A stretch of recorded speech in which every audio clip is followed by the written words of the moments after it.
En lo profundo del bosque de Belém, donde los árboles no solo crujen, sino que parecen quejarse de una vieja condena, existe un claro que no aparece en los mapas. Allí reposa una estructura descompuesta por el tiempo, una cabaña con tejado de madera astillada y paredes que resuman savia negra. Nadie la construyó, al menos, no en este mundo. 5 jóvenes llegaron a ella buscando gloria digital. Pero ninguno sabía que cada paso que daban al cruzar el umbral sellaba un pacto no escrito con algo que no pertenece a este plano. Desde el primer momento, la cabaña comenzó a reclamar sus nombres. En las paredes, además de símbolos extraños, cada uno de ellos encontró algo perturbador, fragmentos de objetos personales que no debían estar allí.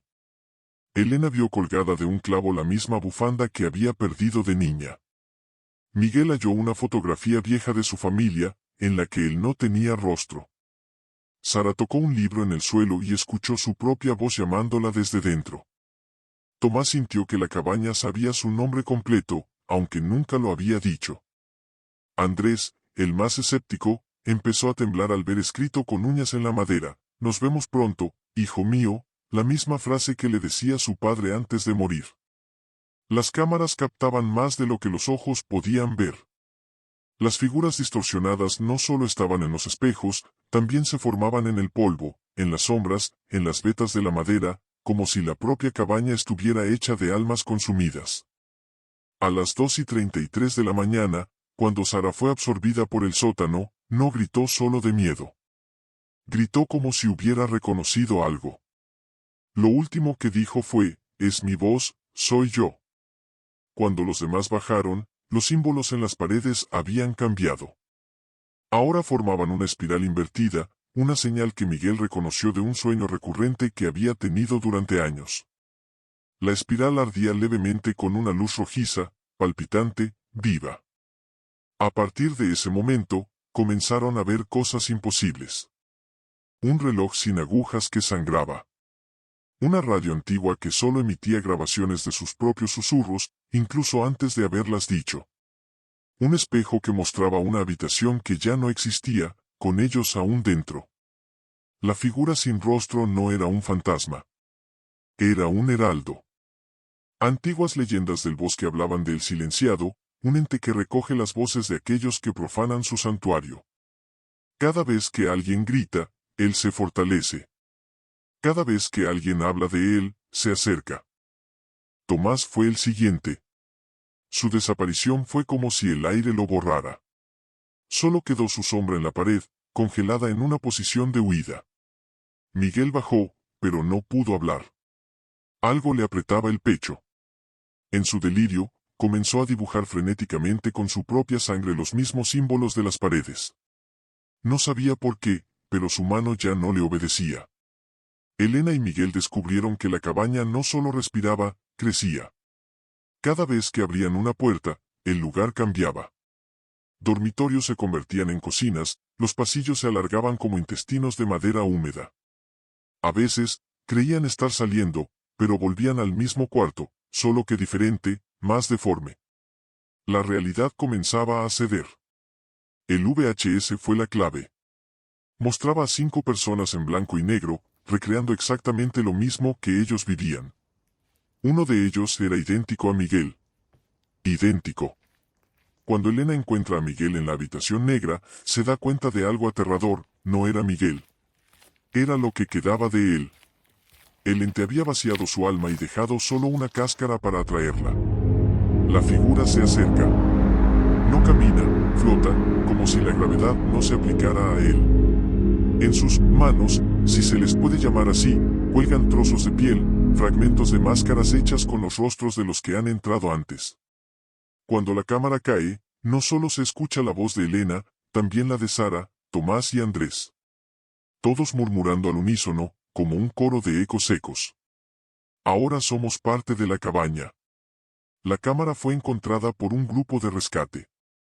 De los cuerpos, nada quedó. Solo ramas, manchas y un silencio antinatural. La cinta fue enviada a un laboratorio. El técnico que la revisó desapareció 2 días después. Su hijo dijo que hablaba con la televisión apagada. El video se archivó como evidencia en un caso clasificado con una etiqueta muy concreta. Fenómeno hecho, T3, Cabaña de Belém, contagio memético auditivo potencial.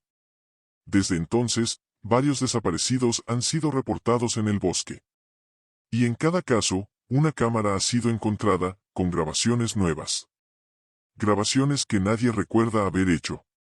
Han pasado 3 meses desde la desaparición del grupo de jóvenes en el bosque de Belém. El caso fue cerrado en silencio, sin ruedas de prensa, sin funerales públicos. Las familias recibieron cartas ambiguas, sin detalles, y en algunos casos, sin cuerpos. Pero las grabaciones filtradas en foros oscuros de Internet dieron origen a algo nuevo, una leyenda digital. Un grupo de investigadores del fenómeno paranormal, conocidos como los Hijos del Eco, decide adentrarse en el bosque con un objetivo claro, encontrar la verdad detrás de la cabaña, o destruirla. El grupo está compuesto por 5 personas.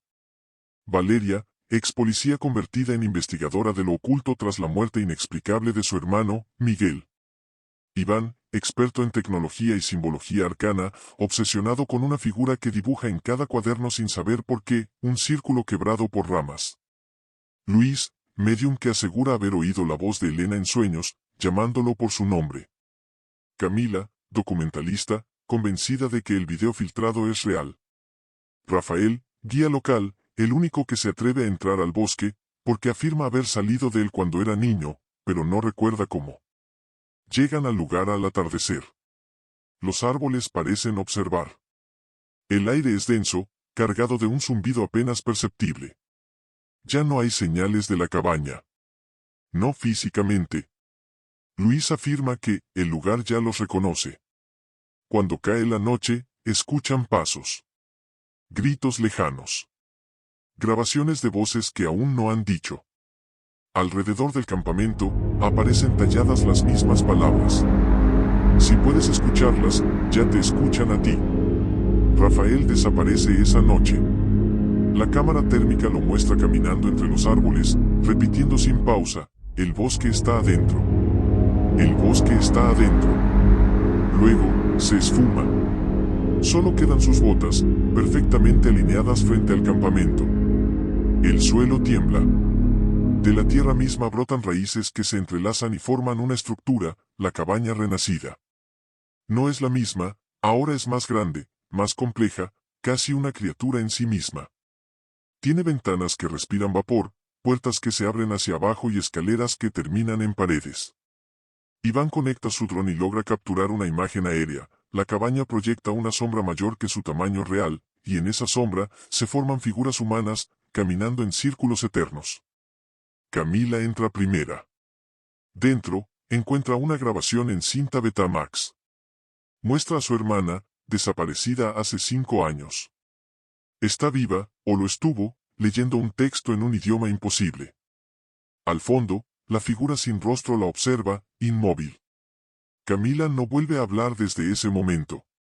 En una habitación sellada, Valeria encuentra lo que parece ser el diario de Elena, escrito con una mezcla de tinta y sangre.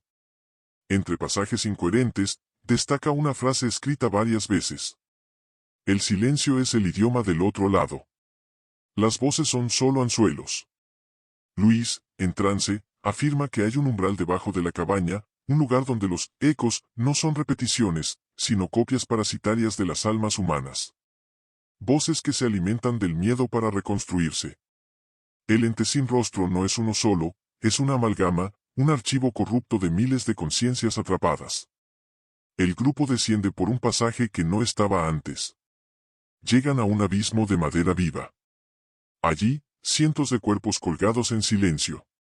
Algunos abren los ojos. Algunos tienen los rostros de personas conocidas. Iván se acerca a uno y ve su propio rostro, pero viejo, podrido, y aún vivo. Se arranca los ojos antes de ser absorbido por las raíces. Luis se sacrifica para que Valeria y Camila puedan huir. Pronuncia palabras que rompen los sellos del abismo. Durante su sacrificio, se escucha por los altavoces del equipo de sonido una sola frase, en la voz de Miguel. No se vayan. ¿Aún hay espacio? Valeria y Camila logran salir del bosque al amanecer. Pero algo está mal. Valeria graba un mensaje para sí misma, su reflejo no la sigue al mismo ritmo. Camila ha comenzado a susurrar en lenguas olvidadas, y a veces, se detiene y dice: ¿por qué seguimos corriendo, si la cabaña ya viene con nosotras? Ambas son internadas. El material recolectado es confiscado por una agencia federal desconocida. Se rumorea que los videos provocan brotes psicóticos en quienes los ven. Y una noche, en una estación de radio abandonada, alguien transmite un audio. Una voz femenina, distorsionada, murmura: soy Elena. Este es solo el principio. Las raíces no se expanden, recuerdan. Inscripción en el muro subterráneo de la cabaña. Durante los análisis del material recuperado por Valeria, un experto en mitos antiguos encuentra entre las grabaciones una imagen distorsionada, un patrón que se repite en la madera de la cabaña, una serie de líneas concéntricas que terminan en un círculo vacío. Cree reconocerlo como parte de un texto prohibido, el manuscrito de la madera vacía. Este texto, atribuido a una secta extinta en Europa del Este, menciona la existencia de seres conocidos como los silenciadores, entes nacidos del trauma colectivo de pueblos enteros que fueron borrados de la historia. Estas criaturas no tenían forma, solo intención. Se alimentaban de las voces de los que los recordaban, hasta no dejar nada. Pero uno de ellos no se desvaneció con el olvido.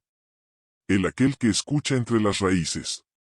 Hace siglos, en una aldea ubicada donde ahora yace el bosque de Belém, se practicaban rituales de contención para mantener a raya al ente. La leyenda dice que el bosque creció sobre una herida, una grieta entre mundos provocada por un acto de desesperación. Una madre, tras perder a sus 3 hijos en una peste, hizo un pacto con la sombra que escuchaba sus lamentos. Le pidió que los trajera de vuelta. Y lo hizo. Pero no como eran. Los hijos regresaron con piel de corteza, sin ojos, sin boca, solo agujeros por los que salían voces ajenas. En lugar de alma, llevaban ecos. Y el ente entró por ellos. Desde entonces, el pueblo fue maldito. Los habitantes empezaron a hablar con voces que no les pertenecían. A soñar con un hombre sin rostro, de brazos largos como raíces, que observaba desde el bosque. El silencio se volvió sagrado, y mortal. Un antiguo documento habla de un rito llamado la silenciatio, una ceremonia en la que se arrancaban las lenguas para impedir al ente poseer a los vivos. Aún así, el eco persistía. Incluso sin lengua, las víctimas murmuraban. Al final, la aldea desapareció. Solo quedó un claro, y la cabaña construida con la madera de los árboles que nacieron donde se enterraron los cuerpos. En el siglo XIX, un grupo ocultista llamado el culto del hueco interior redescubrió el lugar. Creían que el ente era una conciencia prehumana, una memoria viva, de todos los gritos que nunca fueron escuchados. Intentaron comunicarse con él, abrir un portal. Lo lograron, por segundos. Uno de sus miembros, el cronista Anatol Resnik, dejó una última entrada antes de desaparecer. No es un demonio. Es lo que queda cuando el universo olvida a alguien. No quiere tu cuerpo, quiere que lo nombres, para existir otra vez. No le temas cuando lo veas. Témelo cuando lo recuerdes. Los miembros del culto fueron hallados sin boca. Y en las paredes, escrito con clavos oxidados. El rostro es un reflejo. Nosotros fuimos su espejo. Nombre desconocido. Forma, muta según quien lo perciba. Verdadera esencia, un vacío emocional, una entidad que se manifiesta a través del recuerdo traumático. No posee, no habla, no grita. Solo devuelve lo que tú mismo escondes. Lo que niegas. Lo que temes haber olvidado. Por eso aparece en espejos, grabaciones y reflejos, no está allí, está en ti. El ente no camina, no corre, espera. Y se manifiesta en lugares que acumulan resonancias de dolor, miedo o traición. La cabaña, construida con madera de árboles nacidos del sufrimiento colectivo, se convirtió en su capilla, su nodo, su altar viviente. Valeria, ahora encerrada en una institución psiquiátrica, comienza a escribir compulsivamente en la pared con su propia sangre. La cabaña fue su primer cuerpo. No nació, lo invocamos al recordar. Cada historia contada lo hace más real. Y en la última grabación de seguridad, antes de que desaparezca misteriosamente, se le oye decir en susurros: yo fui la voz que lo llamó, yo fui la madre. Un grupo de teóricos, ocultistas modernos y negacionistas paranormales se une para realizar un experimento. Usan fragmentos de grabaciones y algoritmos de IA para reconstruir la voz original del ente. El resultado es un archivo de audio. Lo llaman Archivo Cero. Solo ha sido escuchado por 3 personas. Las 3 desaparecieron el mismo día. Sus últimas publicaciones online fueron exactamente las mismas, publicadas al mismo tiempo, desde lugares distintos. La cabaña ya no necesita estar en el bosque. Está en todas partes donde hay una voz que tiembla. Escucha, y ya estás dentro. En los últimos segundos de la cinta llamada Archivo Cero, un patrón se repite al analizar el espectrograma del audio, líneas quebradas, simétricas, que no corresponden a ninguna onda sonora. Tras invertir la frecuencia y proyectarla en imagen, se revela un mapa. No del mundo físico, sino del otro lado. El Dr. Edwin Cass, un neuroarqueólogo obsesionado con el lenguaje de las entidades no físicas, lidera un grupo de investigación con tecnología de estimulación neural profunda. Buscan inducir el estado liminar donde ocurren las intersecciones con la cabaña. Cass lo llama el umbral del mudo. Usan grabaciones fragmentadas del Archivo Cero en un entorno controlado, introduciendo a una voluntaria, Nerea, una joven medium que ya había soñado con la figura sin rostro desde niña. A las 3:33 de la mañana, su cuerpo se detiene. Su corazón sigue latiendo, pero sus ojos se tornan completamente blancos, y una palabra se repite en sus labios. Ya no estoy sola. Y entonces empieza a hablar, con todas las voces del equipo, al mismo tiempo. Lo que Nerea describe, y lo que el equipo graba, no puede ser explicado con coordenadas ni física normal. El otro lado no es un lugar. Es una conciencia colectiva petrificada, donde el tiempo se pliega y la identidad se disuelve. Nerea lo ve así. Cielos estáticos, como fotografías rotas flotando en aceite. Torres hechas de huesos hablantes, cuyas palabras gotean como resina negra. Caminos suspendidos en la nada, formados por espejos rotos. Cada paso que das, es sobre una memoria ajena. Ecos que no son ecos, sino entidades miméticas, huecos con voz propia. Una figura, al centro de todo, el ente sin rostro, extendiendo raíces hacia todos los planos, como si estuviera en un trono hecho de lenguas humanas secas. Este es su reino, y la cabaña, su boca. Cuando alguien entra en ella, no cruza hacia el bosque, sino hacia él. Allí, Nerea encuentra la cabaña original, aquella que no está hecha de madera, sino de los recuerdos de todas las víctimas. Cada habitación es una repetición infinita de un trauma, vivida una y otra vez por las almas atrapadas. Una puerta lleva a una versión distorsionada del hogar de Elena. Otra, al ático donde Tomás fue tragado. Un sótano emite la risa infantil de Sara. Y en una sala sin ventanas, está Valeria, con la cara cubierta de símbolos tallados en su piel, murmurando oraciones sin fin. El ente no es cruel por placer. Es un parásito de la identidad. Se alimenta de todo lo que alguna vez fuiste, y deja un duplicado hueco en tu lugar. Cass descubre que hay una manera de entrar deliberadamente al otro lado, no físicamente, sino mentalmente, a través de un espejo consagrado. Uno de los últimos objetos hallados en la cabaña abandonada. El espejo muestra al espectador su reflejo, sin rostro. Si no desvías la mirada, tu alma se desancla, y tu cuerpo queda abierto. Una noche, Cass lo hace. Su cuerpo permanece rígido, pero su voz se escucha por los intercomunicadores del laboratorio. Lo he visto. El ente no tiene forma porque es todas las formas que hemos abandonado. No tiene nombre porque cada vez que lo recordamos, lo renombramos. Es cada grito que nunca fue escuchado. Cada historia que terminó sin justicia. Cada rostro olvidado. Y entonces, silencio. Su cuerpo se desvanece. Como humo que se deshace al ser tocado por la luz. Nerea queda atrapada. Pero no como víctima, sino como testigo. Comienza a transformar lo que ve en lenguaje, escribiendo en una lengua que solo puede ser leída si se ha soñado con la cabaña. Se convierte en el nuevo nexo, la siguiente puerta. Su piel se cubre de palabras. cuando la policía encuentra su cuerpo, está tatuada de pies a cabeza. Y en su pecho, tallado como con garras, una advertencia. El silencio no es el final. Es la llamada. El laboratorio de Cass es clausurado. El material digital incautado. Pero ya es tarde. Un archivo de video, filtrado por accidente, aparece brevemente en un sitio de subastas de objetos malditos. Son solo 11 segundos. Un espejo. Una figura borrosa. Y al final, una voz en susurro. Ya conoces su rostro. Porque ya olvidaste el tuyo.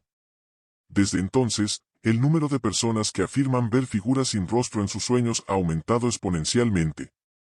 Y en varias ciudades, algunos espejos son tapados por sus dueños, porque sienten que algo del otro lado ya los está mirando desde adentro.